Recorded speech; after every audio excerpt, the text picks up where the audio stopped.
Bringing people and communities together on seclosounds.org. Your listening station.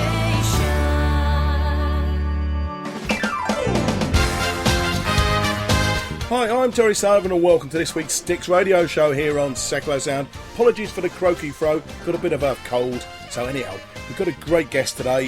He's a world champion as a TV presenter, he's a practical joker. His name is Steve Parrish.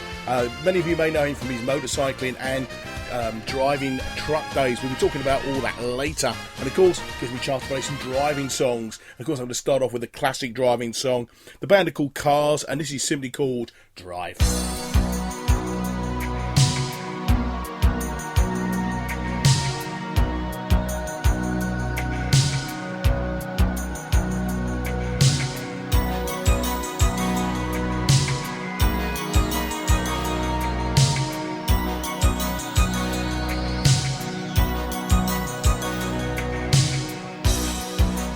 Who's gonna tell you when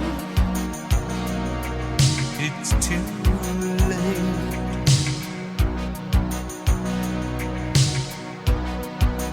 Who's gonna tell you things aren't so great?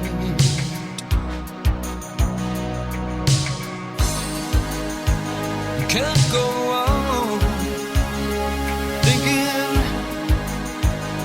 nothing's wrong. What who's gonna drive you home tonight?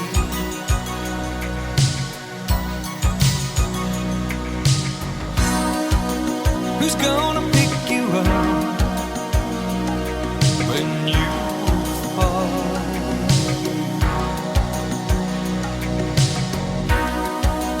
Who's gonna hang it up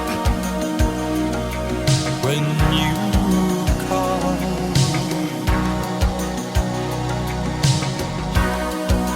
Who's gonna pay attention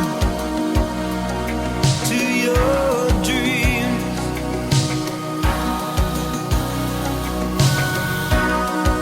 Yeah, who's gonna plug their ears when you scream?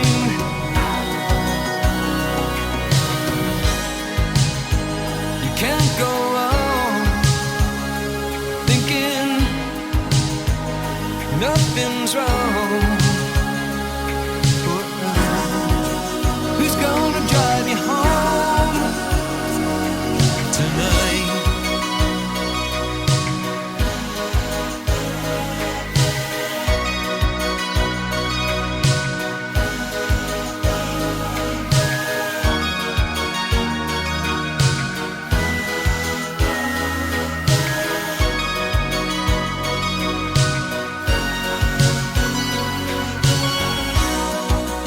Who's gonna hold it down when you shake? Who's gonna come around when you break?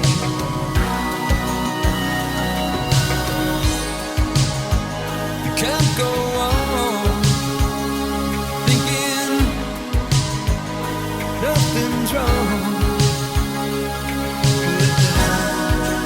Who's gonna drive you home tonight?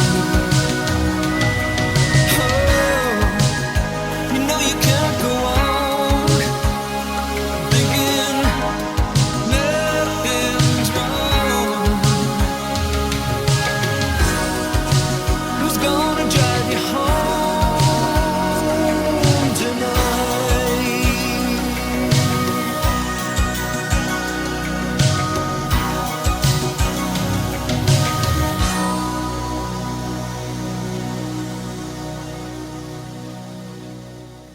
This is Seclo Sounds, and you can listen to us by clicking Listen Live on our homepage at seclosounds.org for a choice of players.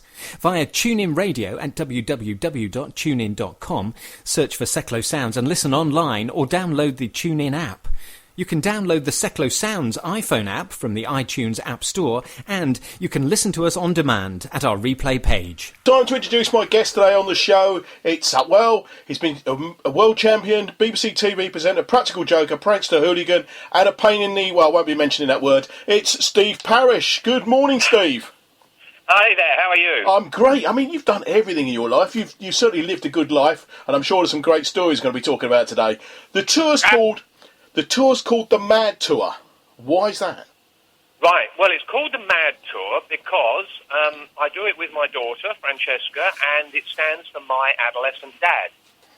That's where it came from. And it is mad as well, but that's the initials, My Adolescent Dad. And the poor girl, it's amazing that the authorities didn't take her away from me when she was young. She's had to live through hell, but I was even crazier before she was born. So it was something that just came about. I was asked to do a chat show on a cruise liner, actually. I did a couple of nights on a cruise liner, and it went pretty well. So we thought, well, why not do a theatre tour? So this is its third season now, so it's obviously going well because we're selling lots of tickets. Yeah, and might as well give the plug in now. You're at the Rhodes Arts Centre, or the Rhodes in Bishop Stortford, on Friday the 19th of February. It starts at 7:30 and finishes probably about midnight. Absolutely. No, it's normally a couple of hours show. So be home and down the chip shop by 10:30, not a problem, I'm sure. It's not the chip shop they're wanting to go to, it's the bar, isn't it? Well, I guess it's probably the bar. It depends. If you're a clean living person like myself, you'd be at the chip shop having a piece of fish and no chips, wouldn't you, or something like that? Yeah, well, I think that's good. I'm far from clean living, and it's lovely to come to Bishop Stortford simply because it's the nearest venue I've ever done to my home, which is Royston in Hertfordshire. Do you live in? Really? It's cool to get a nice local show, and I'm sure some of my mates will turn up and be throwing things and heckling and stuff like that. But I don't mind hecklers. I've got the microphone. Yeah, I didn't realise you lived in Hertfordshire. I knew you were born in Cambridgeshire originally, and I was born in a small village called Steeple Morden, not far from Royston, and I went to school in Cambridge, or went a bit, not very long, but I didn't go long enough to school in Cambridge. I got expelled from my primary school and then my senior school, but there you go.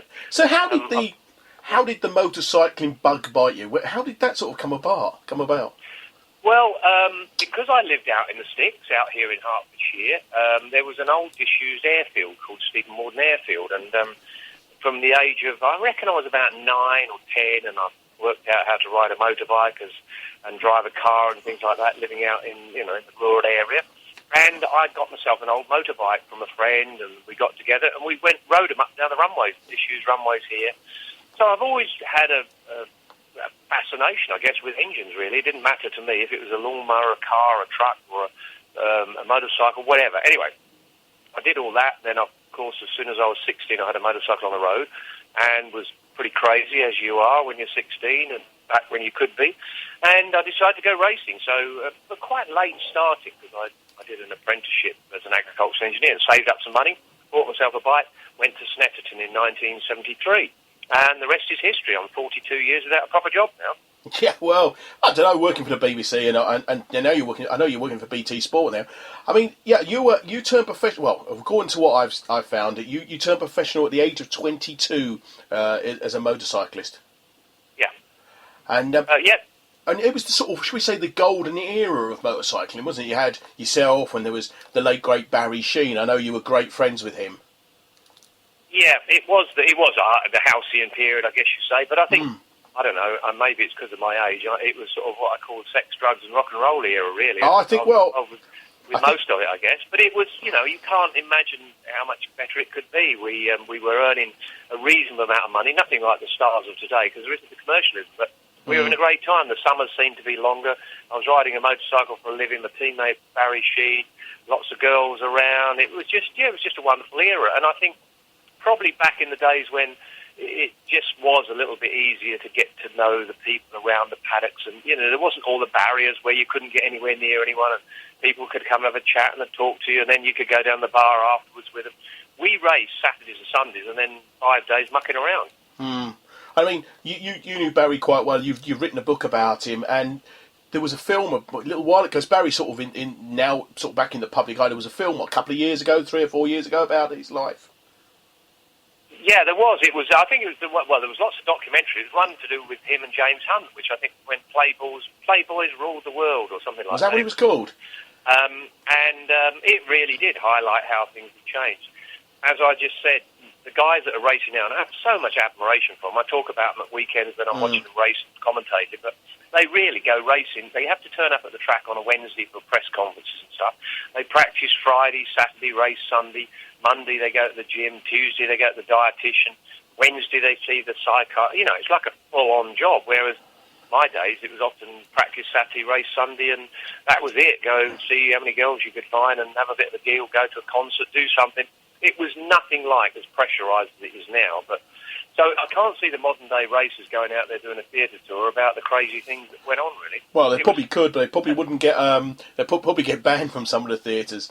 So almost certainly. I down there, it was when PC stood for pulling crumpet, not as it. Yeah, I must admit, I'm a bit of an old grumpy old man, and PC to me is he's just an absolute pain in the backside. It's that and health and safety. I completely agree. You're a renegade like myself. I am. Well, I'm a little bit old.